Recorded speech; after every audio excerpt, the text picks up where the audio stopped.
We shall commence this module by discussing the importance of infrastructure development. India today is one of the fastest growing economies and has emerged as a major global economic power and a favorite for international investment. Economy's health of any country is reflected by infrastructure development because infrastructure varies directly with the development and growth of the nation. Being a fastly growing nation, India has always given priority to the infrastructure sector and it has received noticeable attention from the government as well as from the private players.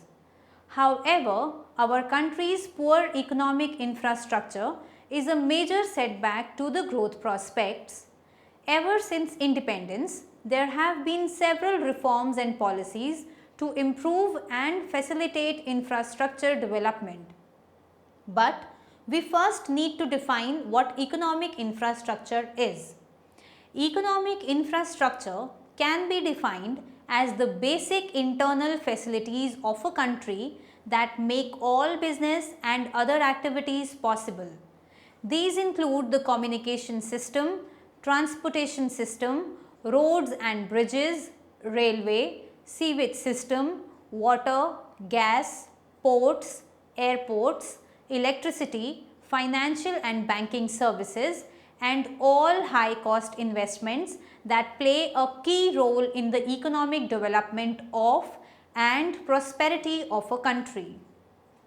All these services foster the business activities in a country, and any company that wishes to expand globally looks always at the economic infrastructure of the country it plans on entering.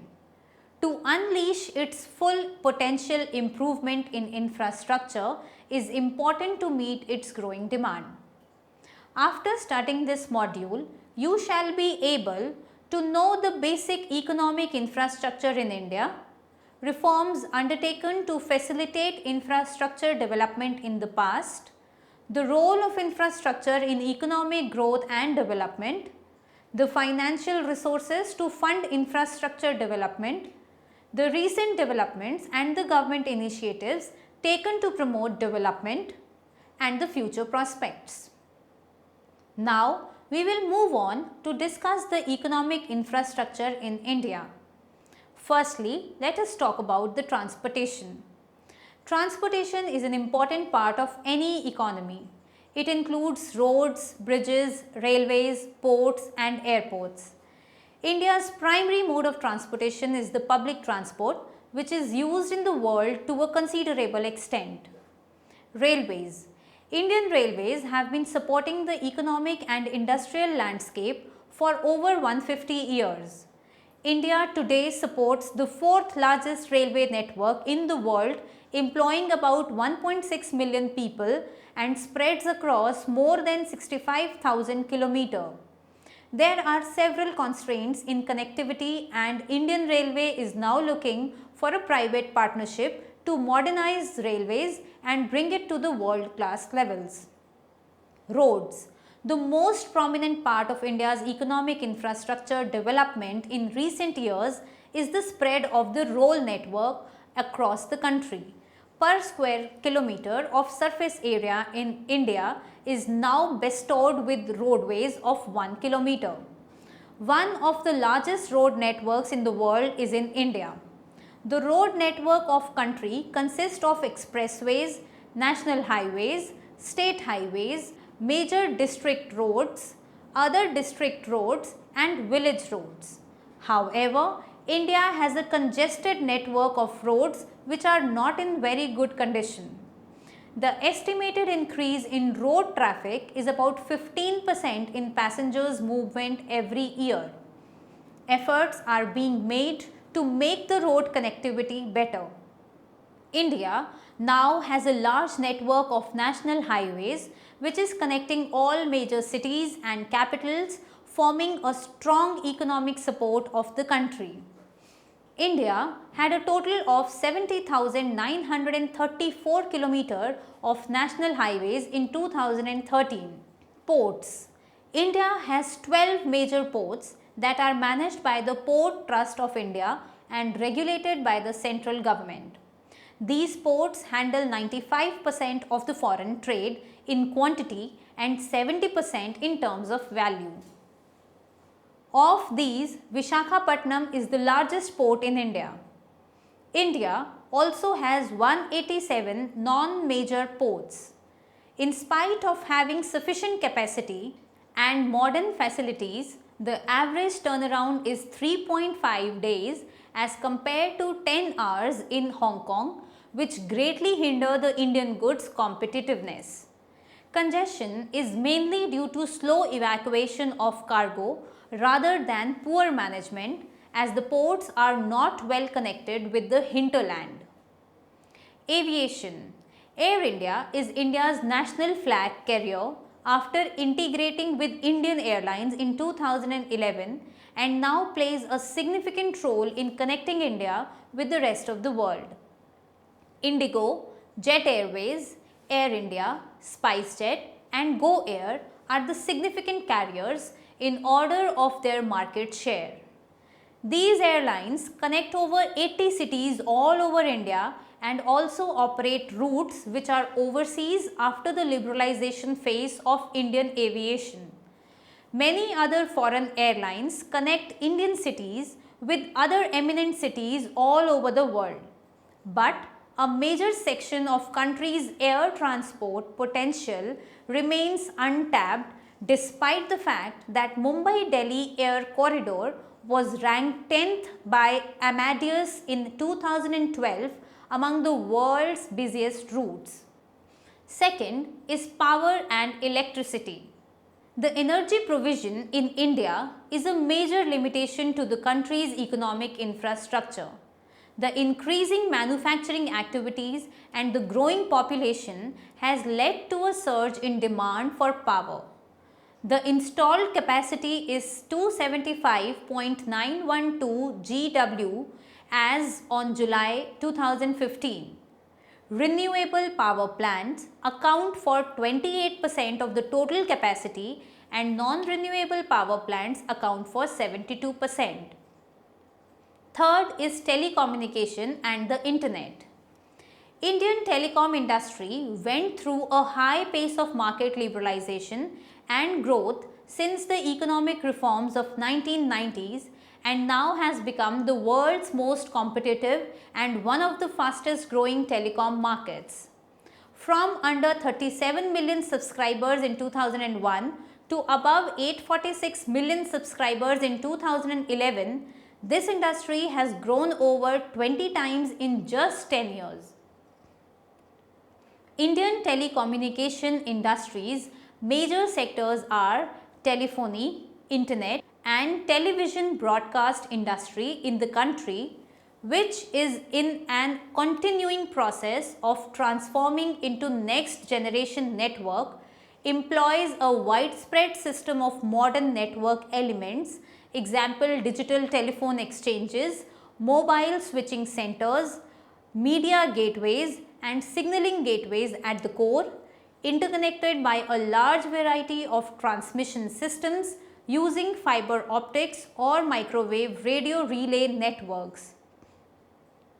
It is now the world's second largest mobile phone user base with more than 929.37 million users as of May 2012. It has the world's second largest internet user base with over 300 million as of June 2015. Next is banking and financial services. The Indian banking sector is broadly classified into scheduled banks and non-scheduled banks. The scheduled banks are the banks which are included under the second schedule of the Reserve Bank of India Act of 1934. The scheduled banks are segmented into nationalized banks, State Bank of India and its associates, regional rural banks, foreign banks and other Indian private sector banks. The term commercial bank include both scheduled and non-scheduled commercial banks that regulated under Banking Regulation Act of 1949. Next, we shall move on to discuss the role of economic infrastructure. The link between infrastructure and economic development is not once and for all affair. It is an ongoing process and developmental progress has to be proceeded, accompanied and followed by the infrastructure progress if we want to realize our declared objectives of generating a self-accelerating process of economic development. Some of the reasons development of infrastructure is crucial is: first, large public investment raises aggregate demand of the economy and gives short-term impetus to growth. Second, it serves as an input to private investment and encourages productivity and output. Third, a country with good infrastructure facilities attract foreign capital, which further raises the demand and productive capacity. In a country like India, where the market has huge potential, it is important to attract capital, both domestic and foreign, in order to ensure economic growth. Fourth, development of transport enables easier and quicker movement of goods, which increases efficiency and also reduces freight cost. Moving on to discuss the financing and foreign investment. Historically, it was the public sector that financed infrastructure spending almost entirely. Today, India requires $1 trillion for its development in infrastructure sector, with private capital to contribute half of it.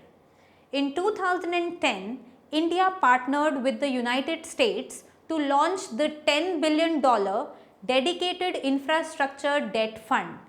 But despite that, the country still faces shortage of huge funds that has most recently been filled by its neighbors.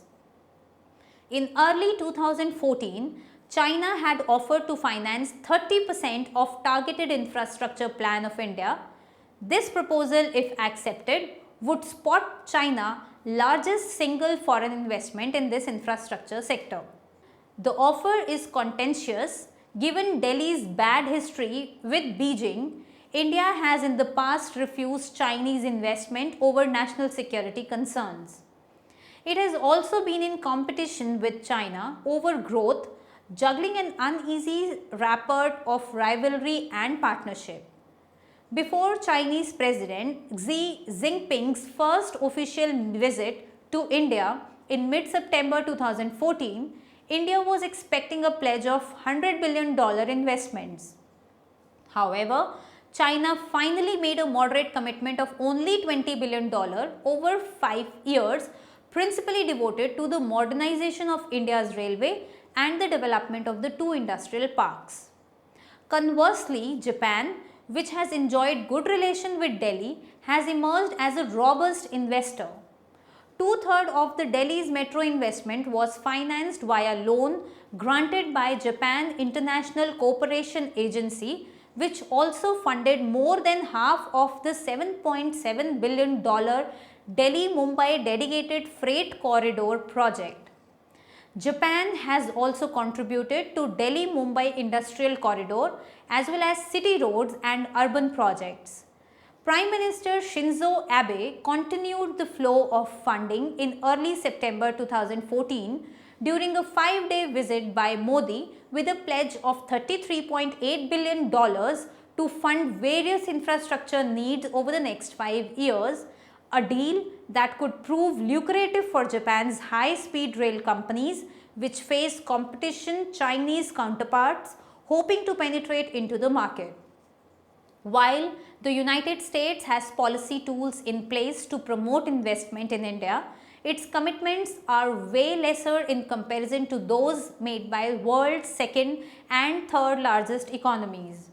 In the late September 2014, Modi made a landmark visit to United States to meet with both President Obama and top American business leaders with the intention of re-establishing confidence in India's economy and attracting foreign investment.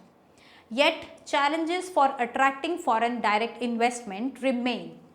In spite of the huge triumph for Modi's party that many view as an authorization for sweeping economic reform, FDI remains politically divisive. Rigid FDI policies had been a significant hindrance until the government liberalized them in 2005, allowing 100% FDI in a broad range of sectors and expediting approvals. The US-India Business Council recently compiled a list of initiatives, including a resolution to outstanding issues around the civil nuclear deal and an increase in FDI that would help the United States hit its target of $500 billion per year in bilateral trade. But recently, domestic and foreign firms have been driven away from long-term projects due to high inflation and interest rates. Commercial banks hit their liable limits for the sector and have even been discouraged from investing further by the Reserve Bank of India. $225 billion or roughly 12% of GDP have been invested by private sector in India's infrastructure between 2007 and 2012, largely through PPPs which have proliferated. Yet, these projects have suffered myriad dysfunctions due to poor structure. In 2013, the London-based private equity, infrastructure and debt management firm 3i, which has the world's largest India dedication infrastructure fund, exited all its portfolio companies in the country after investments faltered in meeting investor expectations.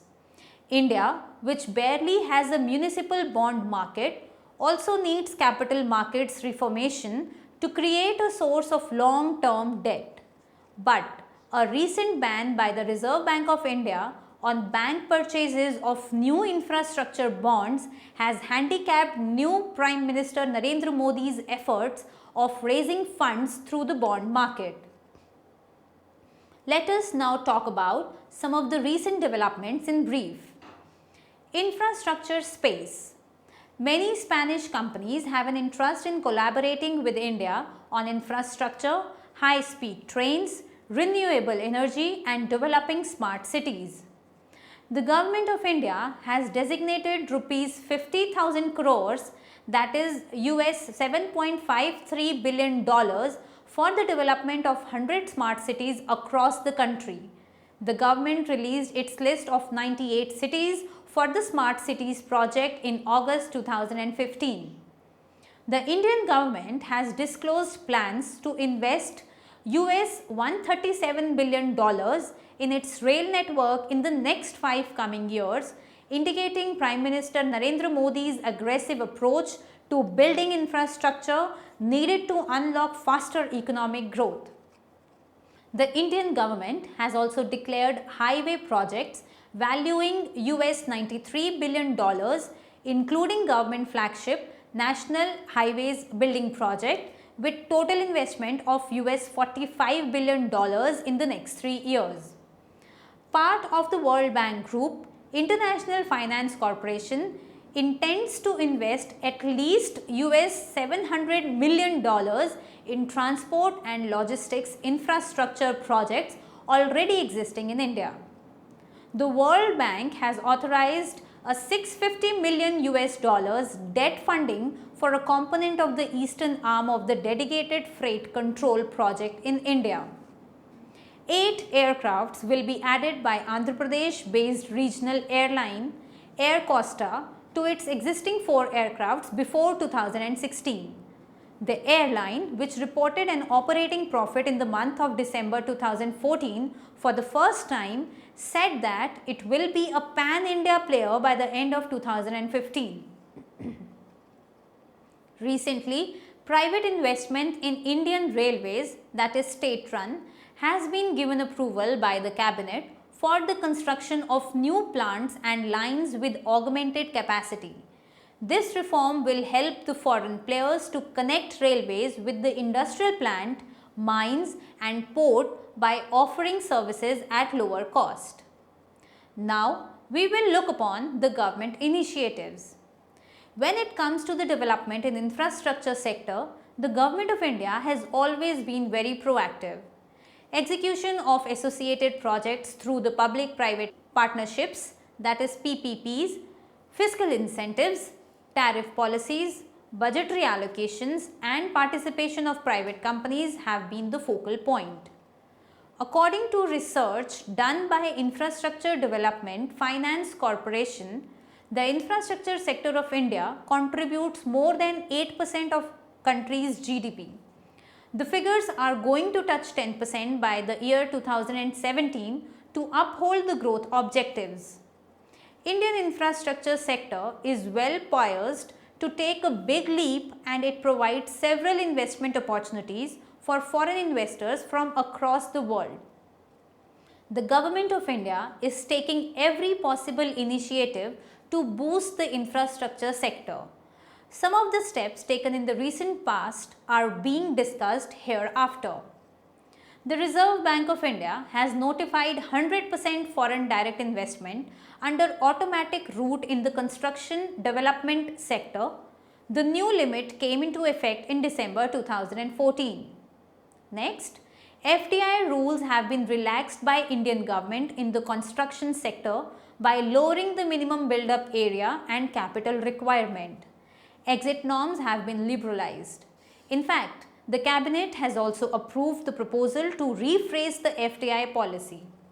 Next, the capital expenditure for roads and railways have been increased by rupees 140.3 billion, which stands for 2.11 billion US dollars, and rupees 100.5 billion, which stands for 1.51 billion US dollars respectively in the budget 2015 and 16.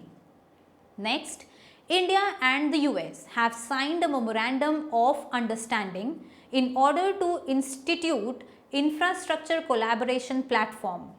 The document demonstrates the relationship between both the governments that mean to make easy participation of US industry in Indian infrastructure projects to improve the bilateral relationship and benefit both economies.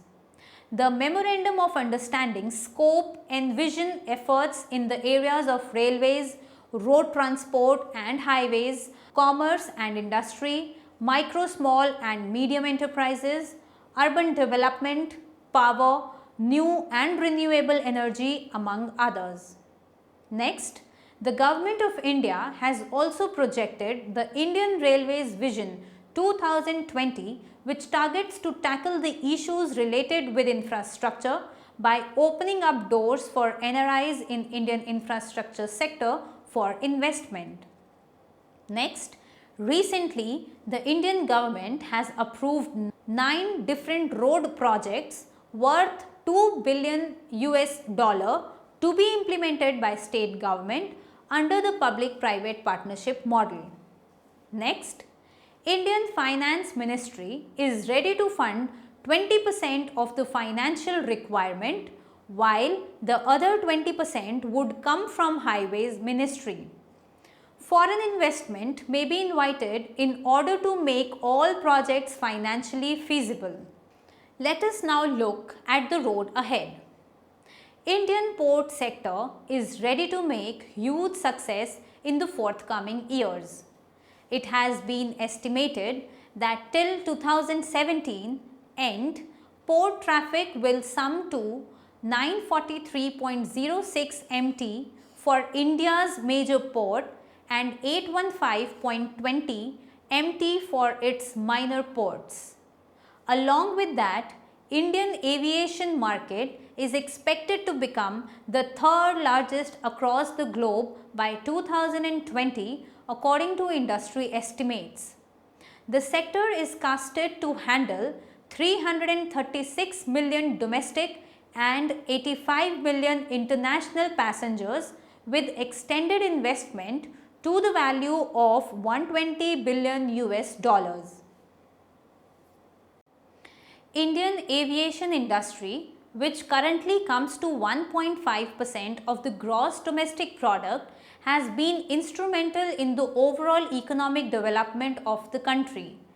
Given the large gap between current and the potential air travel penetration in India, The prospects and possibilities of Indian aviation market growth are enormous.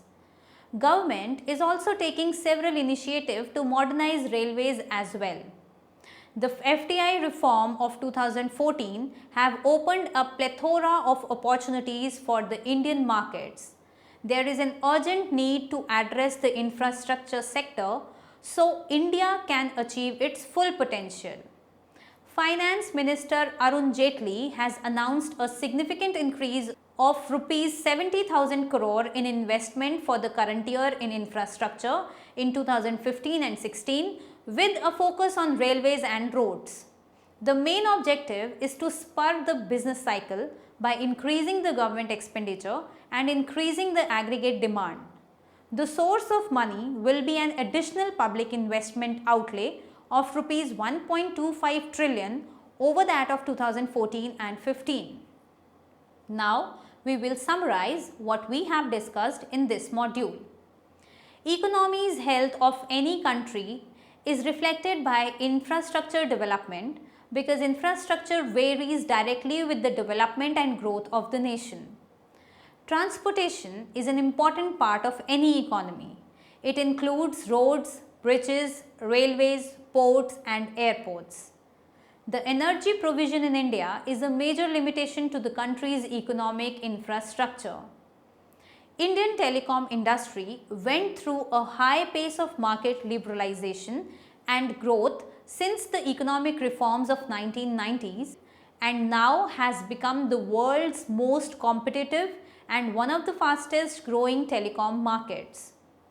According to research done by Infrastructure Development Finance Company, the infrastructure sector of India contributes more than 8% of the country's GDP. Indian port sector is ready to make huge success in the forthcoming years. It has been estimated that till 2017 end, port traffic will sum to 943.06 MT for the India's major ports and 815.20 MT for its minor ports.